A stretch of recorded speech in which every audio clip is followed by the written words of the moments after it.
भिखारी की यही स्थिति बनती है, भिक्षा में अनादर है।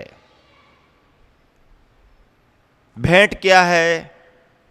भेंट में अनादर नहीं है, भेंट में अनादर नहीं है, भेंट में स्वार्थ है, भेंट में स्वार्थ है। चलो भैया, प्रशासनिक अधिकारी नया नया आया है, सुना है तेज तर्रार है, अपन को व्यापार धंधा करना है, होली दिवाली मिल लो तो अच्छा रहेगा। ऐसे थोड़ी मिला जाता है, कुछ लेके तो जाना पड़ेगा ना। मिठाई का डब्बा ले लिया, ये ले लिया, वो ले लिया, पहुंच गया। पहुंचते ही वो देखने लगा, क्यों आ गए तुम? नहीं नहीं कुछ नहीं, ऐसे ही होली दिवाली परिचय हो जाता है, मिलना हो जाए। अच्छा अच्छा ठीक है ठीक है, बैठो बैठो। ये क्यों लेकर के आए, क्या जरूरत है इसकी? नहीं नहीं वो तो बच्चों बच्चों के लिए है ना, आपके लिए कोई ज़रूरत थोड़ी है। ऐसा वैसा करके साहब ये भेंट, साहब ये भेंट। भेंट भेंट में कुछ अपना काम बनाने का स्वार्थ होता है। टैक्स में भैया पिछले महीने का तो चुका नहीं पाए, फिर बिल आ गया ये बिजली का आ गया, ये पानी का आ गया, ये आ गया, ये आ गया। क्या करें, कहाँ कहाँ के नियम बना दिए, ये भी भरो वो भी भरो। चलो भैया दे दो, नहीं तो कनेक्शन कट हो जाएगा। कोई कह दे कि नहीं नहीं नहीं भरो, अरे भैया नहीं भरो तो ठीक है, लेकिन मान लो कनेक्शन कट कर दिया तो? चलो भैया इच्छा तो नहीं है, मन तो नहीं है, लेकिन मजबूरी में सही भर तो दो। टैक्स देने में मजबूरी है। दान जो दिया जाता है, दान में अनादर भी नहीं है, दान में स्वार्थ भी नहीं है, दान में मजबूरी भी नहीं है। दान पात्र को देख करके होता है, अहोभाग्य मान करके होता है, पात्र के पुण्य को समझ करके होता है, पात्र का बहुमान करते हुए होता है। ये उत्तम दान माना गया है। पर कभी पात्र नहीं मिला और करुणा भाव से, स्नेह भाव से कुछ करने का मन हुआ, तो पात्रा पात्र का भेद किए बगैर भी जो परेशानी यो आपत्ति विपत्तियों में सहयोग कर दिया जाता है, वह भी करुणा दान में सम्मिलित हो जाता है।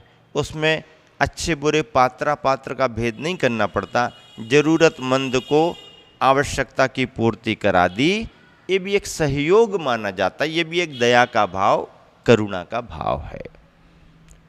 लेकिन दान से जब ऊपर बढ़कर के त्याग की बात करते हैं, तो दान और त्याग में भी बड़ा फर्क देखा जाता है। दान और त्याग में बड़ा फर्क है। कैसा फर्क है? दान तो जड़ को मजबूत रख करके फिर ऊपर ऊपर का जितना अनुकूल लग रहा उतना दिया जाता, उतना देने का नाम दान है। दान में जड़ सुरक्षित है, मजबूत है, ऊपर ऊपर का दे दिया है। लेकिन त्याग में जड़ और फल फूलों की बात नहीं होती। त्याग तो त्याग ही होता है, जो था उसे दे दिया। दान में बचा करके दिया जाता है, त्याग में बचाने का कोई काम ही नहीं रहता है। घरों में ठंड के समय में जब चनों की फसल आती है, तो चने फल लगने के पहले पहले फूल और पत्तियां आती हैं, तो पत्तियों को निकाला जाता है, खोंटा जाता है पत्तियों को, और फिर क्या किया जाता है? निकाल के रख लेते हैं। कोई कहता है कि क्यों निकाल रहे, तो ये कह दिया जाता है कि पत्तियां निकालेंगे तो पौधा और बढ़ जाएगा, उसमें और फिर अच्छी अच्छी पत्तियां आएंगी। तो मतलब कुछ और पाना है तो थोड़ा निकालना पड़ता है, पाने के लिए निकालना पड़ता है। दान अगला संस्कार देकर के जाता है। दान तुम्हारे लिए भविष्य में कुछ ना कुछ दिलाएगा। त्याग भी दिलाता है, पर त्याग में पाने की इच्छा नहीं रहती है। दान तो सोच समझ करके किया जाता है, इतना रख लिया, इतना दे दिया। त्याग में इतना रख लिया, इतना दे दिया, ऐसा कुछ नहीं होता। जो था छोड़ दिया। बहुत ज्यादा इकट्ठा करके ही त्याग करें तो अच्छा है, जितना ज्यादा छोड़ेंगे उतने बड़े त्यागी माने जाएंगे। आचार्य महाराज करे इस झंझट में मत पड़ो। बहुत ज्यादा जोड़ने के बाद परिणाम का कोई भरोसा नहीं। आज त्याग के भाव बन रहे हैं, संकल्पबद्ध हो जाओ तो मोक्ष मार्ग शुरू हो जाएगा। नहीं नहीं, अब जब त्याग करने का भाव बन ही गया है तो फिर ऐसा कर लो, थोड़ा अच्छा कमा लो, खूब सारा इकट्ठा कर लो, फिर बड़े रूप में बड़ा त्याग करेंगे तो लोग बड़ा दान, बड़ा त्यागी मानेंगे। ऐसा कुछ कहा नहीं है। चक्रवर्ती अपनी अवस्था में है, जो है उसे छोड़ दे, और रोज का कमाने खाने वाला जिस अवस्था में वैराग्य का भाव आया तो वहीं उसको छोड़ दे। यही त्याग की परिभाषा है, इसके अलावा त्याग का कोई स्वरूप नहीं। चक्रवर्ती ने अपने पुण्य के योग से छोड़ा, सामान्य ने सामान्य के योग से छोड़ा। जो था वो छोड़ देने का नाम त्याग है। त्याग करने के लिए, बड़े त्यागी बनने के लिए बहुत ज़्यादा जोड़ो तो बहुत ज़्यादा जोड़ने में क्या क्या करना पड़ता है, और जोड़ते जोड़ते परिणाम तुम्हारे कहाँ जुड़ जाएं और वहाँ से हट पाएं कि नहीं हट पाएं, कोई भरोसा नहीं। इसलिए ज़्यादा संग्रह करके त्याग करेंगे इस रास्ते की अपेक्षा जो है, जिस स्थिति में है, परिणाम यदि त्याग करने का बन गया, अपनी सामर्थ्य पर विचार कर लें, अपनी प्रतिकूलता अनुकूलता पर विचार कर लें, और मन कहता है कि बराबर सही है तो त्याग कर देना चाहिए। हाँ, इतना भी आचार्यों ने कहा है कि त्याग में, दान में सामर्थ्य को छिपाना भी नहीं चाहिए, तो भावातिरेक में सामर्थ्य का उल्लंघन भी नहीं करना चाहिए। सामर्थ्य को नहीं छिपाना चाहिए तो सर्वथा 100% सही है ही, पर त्याग में थोड़ा सा सामर्थ्य का उल्लंघन कर भी लिया जाए तो भी कोई बड़ी बाधा नहीं है, क्योंकि दान और त्याग सामर्थ्य का उल्लंघन करके ही होते हैं, सामर्थ्य को बढ़ा करके ही होते हैं। ठीक है, हम बाद में देख लेंगे, लेकिन अभी तो कर ही दो।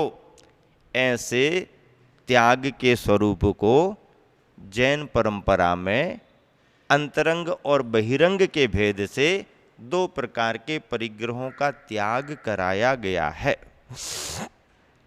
बहिरंग परिग्रह दिखाई देता है, पकड़ में आता है, उसे संकल्प पूर्वक छोड़ देना। अंतरंग परिग्रह दिखाई नहीं देता है, वो पकड़ का विषय नहीं है, परिणामजन्य है, मोह के कासायिक भाव हैं।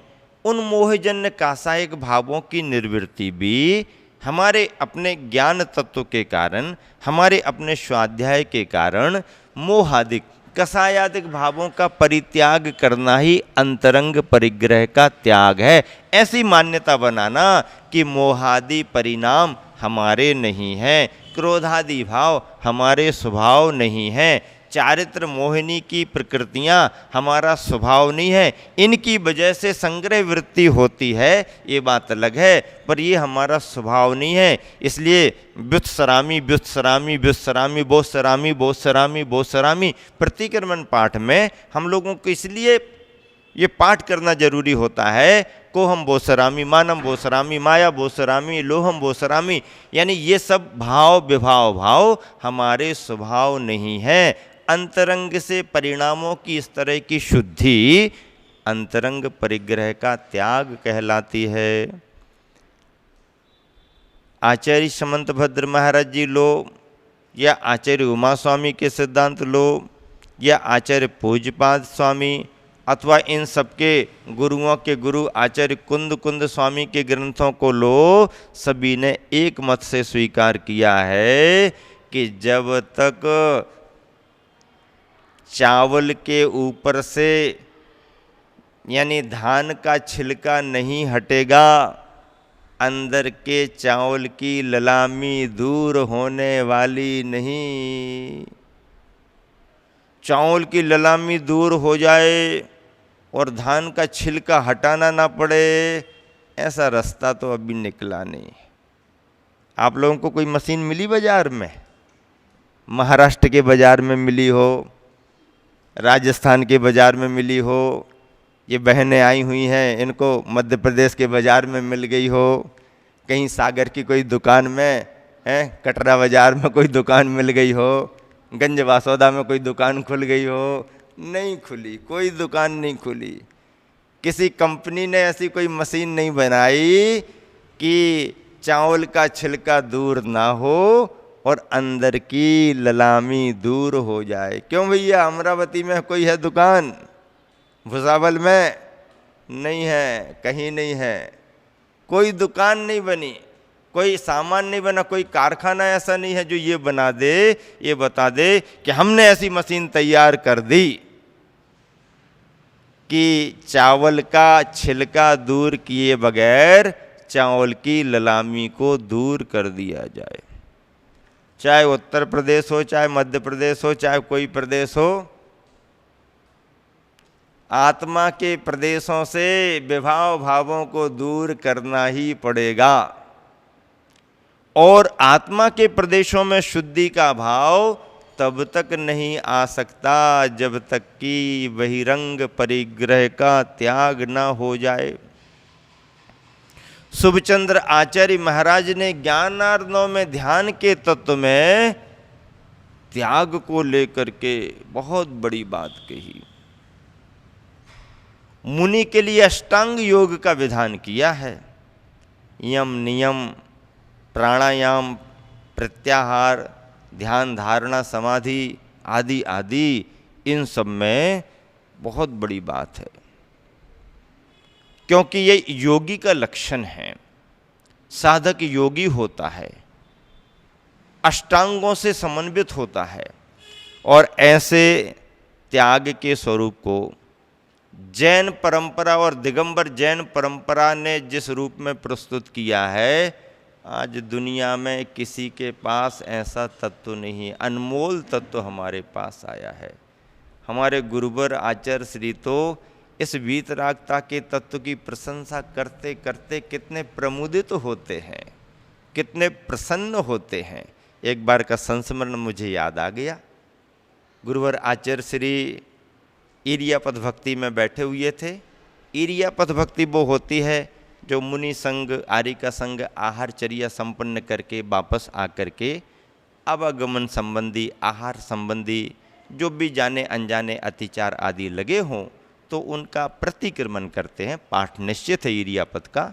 तो आचार्य श्री के सानिध्य में इरियापद भक्ति होती है, बहुत आनंद आता है। सभी महाराज जी अपना अपना बताते हैं, आज क्या हुआ, ठीक हो गया, अंतराय आया तो कैसे आया, किस रूप में आया, बताना पड़ता है। गुरु आचार्य को बताना संघ की व्यवस्था होती है।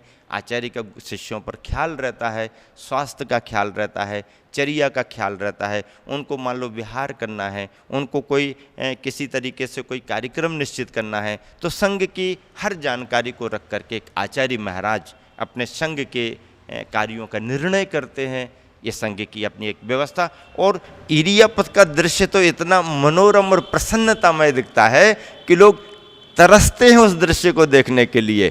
पब्लिक को परमिशन नहीं रहती है, खिड़कियों में से झांकते हैं, देखते हैं कैसे महाराज जी बता रहे, आचार्य श्री कैसे पूछ रहे। आचार्य श्री मनोविनोद करते हैं बीच बीच में। नए नए महाराज जी हैं तो कभी कभी स्वास्थ्य बिगड़ता है, कमजोरी आती है, प्रतिकूलता होती है, तो मनोरंजन के रूप में उनका प्रोत्साहन करते हैं। हाँ हाँ ठीक है ठीक है, मौसम बहुत गर्म था ना, मौसम बहुत गर्म था, आपको जमा तो ना, मौसम गर्म था, मौसम भले गर्म हो पर इसको गर्म नहीं होने देना, ऐसा आचार्य श्री कह देते हैं। मौसम भले गर्म हो, इसको ठंडा रखना पड़ता है, ठंडा, अपनी मशीन ठंडी रखो, मौसम अपना काम करेगा, ऐसा करते। एक बार ऐसा हुआ कि आचार्य श्री भक्ति कर रहे, पूरा संघ भक्ति कर रहा, और भक्ति के बीच में आचार्य श्री के चेहरे पर बहुत मुस्कान दिख रही। एक दो बार हम लोगों का ध्यान चला गया कि आचार्य श्री आज पाठ करते करते कुछ प्रसन्नता महसूस ज़्यादा कर रहे। भक्ति हो गई, आशीर्वाद दे दिया। हम लोगों का थोड़ा सा ऐसा स्वभाव भी था कि गुरुवर के अंदर के भावों को सुनने मिले, उनकी प्रसन्नता जो दिख रही उसका कारण क्या है समझने को मिले। तो ऐसा करते हुए हमने पूछा, आचार्य श्री भक्ति के समय में आप प्रसन्न कुछ हुए थे, उसका कारण क्या है, मुस्कान आई थी, कारण क्या? अरे बोले बहुत आनंद आ रहा था।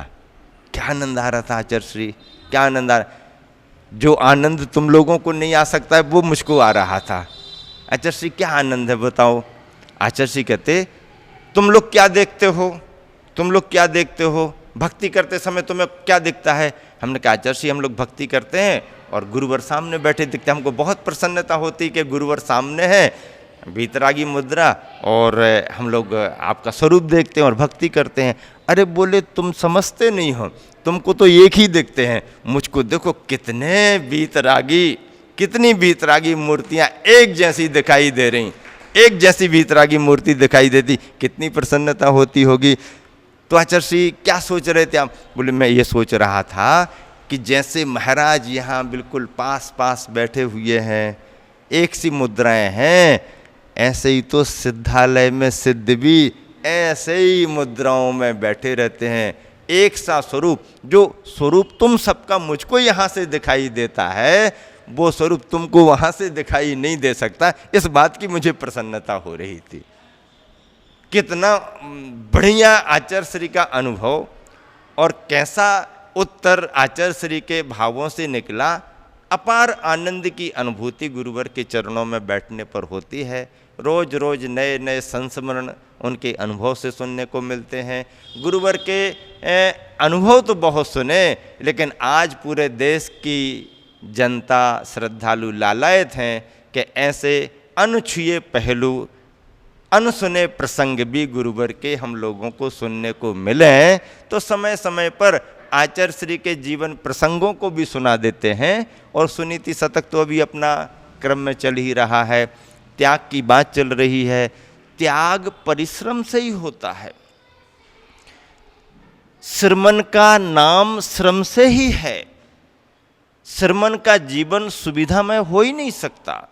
सुविधामय जीवन में श्रामण्य की शोभा नहीं, कष्ट सहिष्णु होना पड़ता है, सुविधाओं की तरफ ध्यान नहीं देना पड़ता है, परिसय बिजी होना पड़ता है। आचार्य श्री हमेशा कहते हैं कि हम तुमको कष्ट सहिष्णु होना चाहिए। नीतिकार कहते हैं कि सुख के साथ में अर्जित ज्ञान दुख के समय चला जाता है। सुख के साथ में अर्जित किया गया ज्ञान दुख के समय चला जाता है। और जिसने दुख कष्टों के साथ विद्या का अर्जन किया है, दुख कष्टों के साथ ज्ञान का अर्जन किया है, उसका ज्ञान टिकाऊ होता है, जीवन में स्थायित्व लाता है। ऐसा ज्ञान पाने के लिए श्रमण बनना, और श्रमण तो श्रम से ही बना है।